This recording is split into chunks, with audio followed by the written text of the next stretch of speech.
Hi, this is Adele from Naked.Divorce.com. In today's video, we're going to discuss change and change in general. So how much time did you waste in your last relationship just hoping that your partner would change? How much time did you waste complaining about the situation but actually not doing anything about it? Perhaps you stayed longer with your ex for far longer than you should have done, and just during that period of time you were willing for things to get better. Perhaps you're angry with yourself now for the lost years you spent waiting around for the situation to improve. Or perhaps deep down you're still waiting for that change to happen, and it's stopping you from moving on. You know, it's funny, human beings, we're such irrational optimists. We tell ourselves all sorts of fairy tales about the future. We desperately want to believe that things will fix themselves.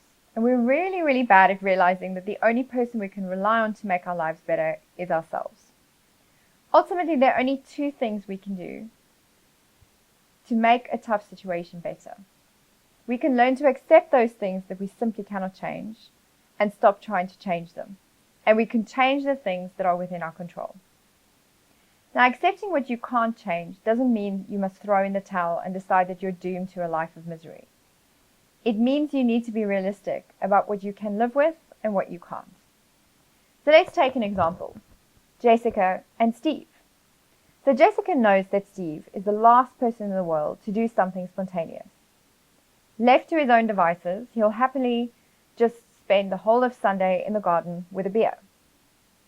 Jessica simply can't understand that when she makes plans on their behalf, he might grumble a bit, but they always have a great time. So despite her hints and the fights, he never ever makes the effort to suggest something himself. Frustrated and hurt, Jessica has decided to force him to change by not making plans and waiting around until he cracks and takes matters into his own hands. In the meantime, she bitterly complains to her friends non-stop. Now all Jessica wants him to do is to start taking the initiative. And why can't he just try it? But of course, Steve is not going to change. He's a passive guy. He probably won't even notice that she's doing that. And if he does, he won't respond in the way that she hopes. It's against his nature. She'll wind up more and more bitter, and both of them will just be miserable. So what can Jessica do? First, she has to admit to herself that Steve is not going to change. She has to accept that he is who he is. If she wants to spend her weekends actually doing fun things together, she'll have to organize them. Or she can leave him to his own device and spend her weekends with fun, spontaneous friends. If she can live with that, great.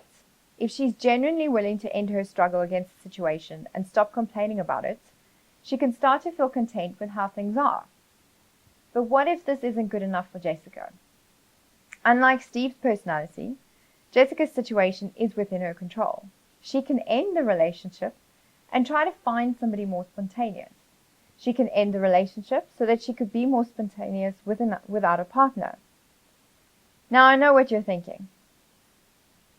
As if it is that easy. Of course it's not easy. It's the hardest thing in the world to make stand for what you want in this life. And that's why we ignore the problem and cling to the hope that our partner will magically become the person we want them to be, even though they're the one factor that we absolutely cannot change.